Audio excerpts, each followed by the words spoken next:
প্রিয়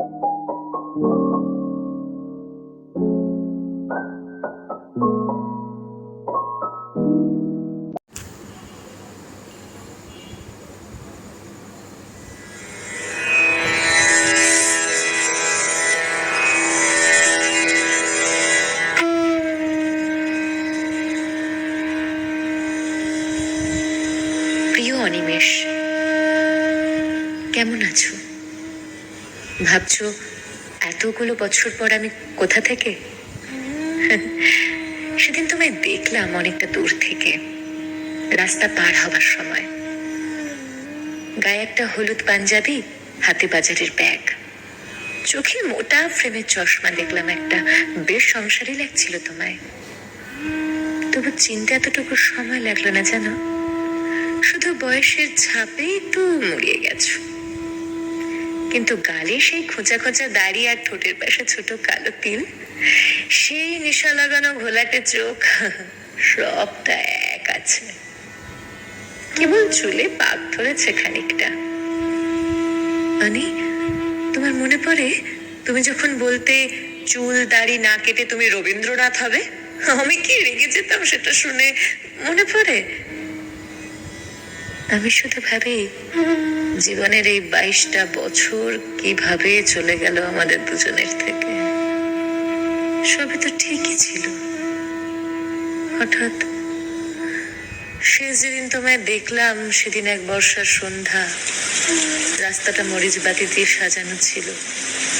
দুজনে মুখোমুখি দাঁড়িয়ে সেদিন সিদ্ধান্ত নিলাম আর একসাথে নয়। কতটা সহজে সেদিন এতটা কঠিন হয়ে সারা জীবনের সিদ্ধান্ত নিয়ে ফেলেছিলাম আমরা। অনিমেষ, সেদিন সন্ধ্যায় দুজন দুপাশে হেঁটে যাওয়ার সময় আমি খুব করে চাইছিলাম তুমি আমায় একটাবার আটকাও। কিছুটা যাওয়ার পর যখন পিছু ফিরে দেখলাম, তখন নিয়নবাতির আলোয় তুমি হেঁটে যাচ্ছ, ধীরে ধীরে মিলিয়ে যাচ্ছ দূরে, কেমন জানি ধূসর হয়ে। আকাশ ভেঙে খুব জোরে বৃষ্টি পড়ছিল সে রাতে। আমি আমার উত্তরের ঘরটায় বসে তোমার ফোনের অপেক্ষায় ছিলাম। এভাবে রোজ আকাশ কালো করে রাত নামতো, আর আমি আমার ফোনের স্ক্রিনের দিকে তাকিয়ে থাকতাম সারাটা রাত। তারপর একদিন বুঝে নিলাম, না, বিধাতা আমাদের সংসারটা একসাথে লেখেননি। আমি 1000 বার টের পেয়েছি দূরত্ব বাড়ানো সহজ, বিচ্ছেদ সহজ। জটিল ছিল শুধু তোমার শূন্যতাটা একেবারে মুছে ফেলা।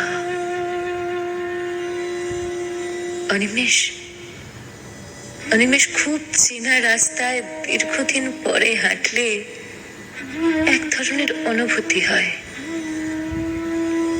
সেদিন রাস্তা পার হবার সময় যখন তোমার মুখটা দেখলাম, মুহূর্তেই আমার সমস্ত অতীত চোখের সামনে উলট পালট হয়ে গেল। সেদিন তোমায় একটু ছুঁয়ে দেখা হয়নি। 22টা বছর আমাদের এতটা দূরে সরিয়ে দিল কি করে অনিমেষ? মাঝে মাঝে ভীষণ ইচ্ছে হয় পুরাতনে ফিরে যাই। আবার গোধূলির সময় শহরের শেষ মাথায় বসে জ্যোৎস্নার আলো মাখি, তোমার মোটা ফ্রেমের চশমার নিচে যত্ন করে লুকিয়ে রাখা চোখের দিকে তাকিয়ে আমি আবার নেশাগ্রস্ত হই।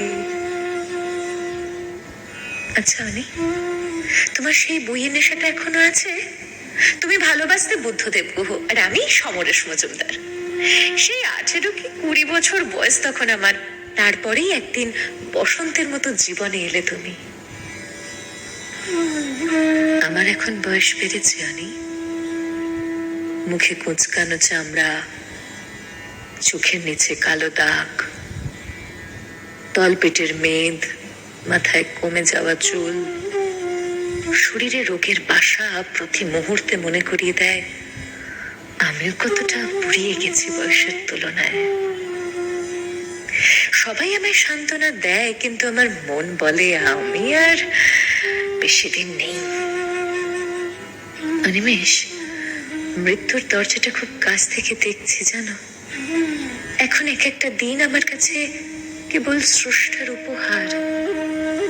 বিধাতার খেলা দেখো অনিমেষ, চলে যাওয়ার আগেই বোধহয় তোমায় দেখিয়ে দিলেন তিনি। অনি, আমরা এখনো এক শহরেই আছি, অথচ তাও অতটা ভীষণ দূরে, তাই না? বলো, কতটা পথ হেঁটে গেলে তোমায় ছুতে পাবো তাও জানা নেই। অনি, তুমি ভালো থেকো, খুব ভালো থেকো। আর যদি কোনোদিন পারো, এসে একবার ছুঁয়ে দিও আমায়। হোক সেই মুহূর্তে আমার শরীরটায় আর প্রাণ নেই। কতগুলো বছর তোমার মুখে মৃন্ময়ী ডাকটা শুনি না অনিমেষ। শখ করে দিয়েছিলে তুমি আমায় নামটা। অনি, আবার একটাবার ডাকবে আমায় সেই নাম ধরে?